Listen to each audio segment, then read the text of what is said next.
সামনে বন্ধু পিছনে শত্রু, বন্ধু হয়ে বন্ধুর কথা ডাক ডোল পিটিয়ে বেড়ায়। তার ভিতর আত্মীয় স্বজন পাড়াপড়শি বেশি থাকে। কষ্ট থাকলেও কারো কাছে শেয়ার করা ঠিক নয়, আর সুখে থাকলেও কারো কাছে বলা ঠিক নয়। কষ্টে থাকলে ঢাক ঢোল পিটিয়ে বেড়ায়, কষ্ট করে। সুখে থাকলে বন্ধু, বন্ধুর আত্মীয় স্বজন পাড়াপড়শি সবাই হিংসে করে। কাজেই কারো কথা কারো কাছে বলা ঠিক না। তবে তুমি কষ্টে থাকো, সুখে থাকো, নিজের কথা নিজের মনের মধ্যেই এই রাখো। জায়গার লোকটা আসলে কোনো ভালো কথা আছে। কারোর এই সাথে জায়গার লোকটা ভালো আছে। শেয়ার করা ঠিক না। সমাজে কিছু মানুষ আছে বিষাক্ত, সাপের চেয়েও বিষাক্ত। মানুষ রূপে মানুষ ঠিকই আছে, কিন্তু বিষাক্ত সাপ যেমন ছোবল মারে, তেমনি সমাজে কিছু লোক আছে তারাও সাপের মতো ছোবল মারে।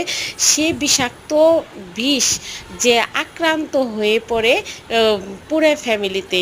কাজেই এই সমস্ত লোকের কাছ থেকে দূরে থাকা উচিত, যাতে নিজের ক্যারিয়ার সব কিছু নিজেকে ধরে রাখা উচিত, নিজেকে সাকসেস করা উচিত। নিজেকে নিজে নিয়ে ব্যস্ত থাকো, নিজের কাজ নিয়ে নিজে ব্যস্ত থাকা ভালো।